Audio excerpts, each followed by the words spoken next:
Imagine this.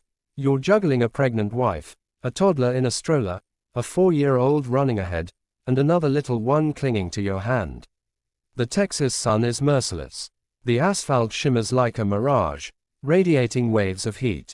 The thermometer reads 95 degrees in the shade, but inside a closed car, it easily exceeds 130. The parking lot of H-E-B is a frenzy. Cars weaving, carts rattling, shoppers moving quickly, kids squealing, some darting in front of vehicles without warning. My shirt clings to my back, sweat trickling down my neck. Every step feels heavier under the weight of the scorching sun and the chaos of managing my small family. And then I see him. A man, early 30s, dressed immaculately, sunglasses reflecting the blinding sun, strides down the aisle. His car cuts in front of me, directly into the expectant mother and families with kids parking space. My heart drops. My fists clench involuntarily. I can feel the heat of the sun and the heat of rage mixing inside me. How can someone be so oblivious, so self-centered? He steps out of the car after a slow, deliberate maneuver, taking his time as if the world revolves around him. Windows up, engine off, air conditioning who knows. He strolls toward the store at a leisurely pace, while I struggle to keep 3 kids from running into traffic and a stroller from tipping over. I call out, trying to maintain composure, "Hey, that parking is really for pregnant women and families with small children." He smirks, the kind of smirk that says, "I don't care about anyone but myself." "Yes, the kids are in the car," he says, in a dismissive, condescending tone. The arrogance is tangible. My blood boils, but I keep my voice even. It's too hot for anyone to be left in a car without air conditioning. That's not safe. He waves me off. "They'll be fine, don't worry about it." Every word, every gesture exudes entitlement.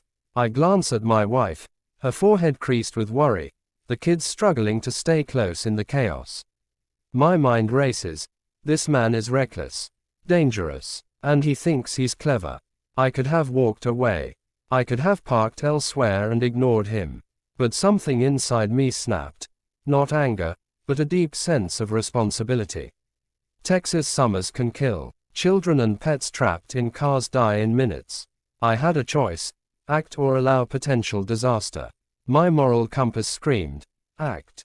Inside the store, I approach a manager near the entrance, trying to keep my composure, my family close. "Excuse me," I begin, "that man in the family parking spot just told me his kids are in the car." Her eyes widen. "You didn't see the kids?" "No, Mom. I didn't look closely, but he said it himself." And just like that, the chain is set in motion. Truth, patient and precise, begins its work. I finish shopping with meticulous attention to my children, imagining what is unfolding outside. As I walk the aisles, my mind replays the encounter. Did I do the right thing? Will he get angry? Will I be blamed? Each step feels like navigating a minefield. I sneak glances toward the windows and see him talking animatedly to a constable. His face is red, gestures frantic. The anticipation inside me shifts from worry to a quiet satisfaction. The kind of satisfaction you only feel when you know justice is in motion. Time stretches. The heat is relentless. Sweat beads on my forehead, trickles down my back. My kids grow fidgety. The constant noise of the store, the carts clattering, kids crying, people talking, blends into a tense hum of expectation. And yet, through all of this, I feel calm, patient. I know what is coming. Finally, shopping complete, we make our way to the exit. The sunlight blinds us, but my eyes lock onto him.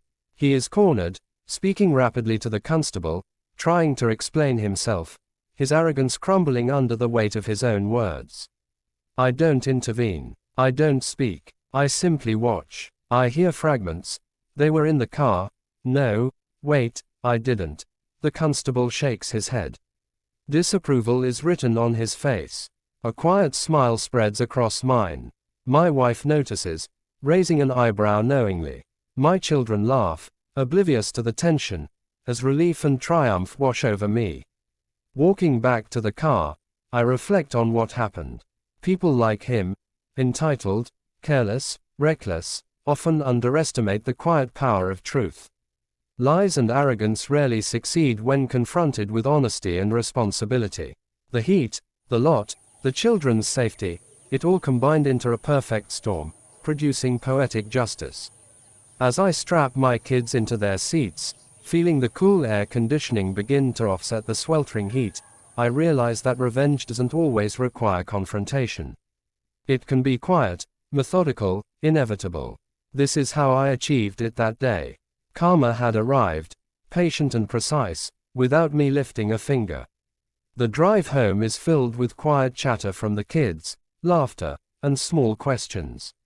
I watch my wife in the rearview mirror, a soft smile on her face, realizing we had navigated both the chaos of the store and the moral chaos of someone else's recklessness.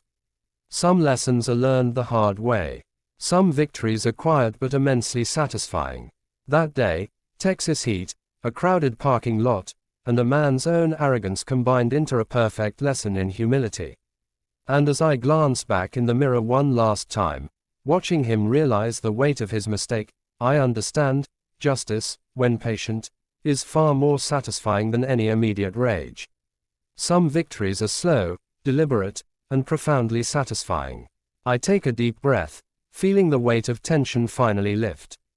The children chatter in the back seat, completely unaware of the drama that had unfolded.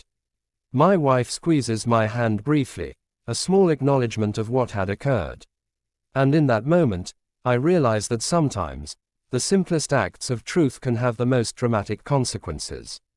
The heat, the chaos, the threat to life, and the arrogance of one man, all came together perfectly.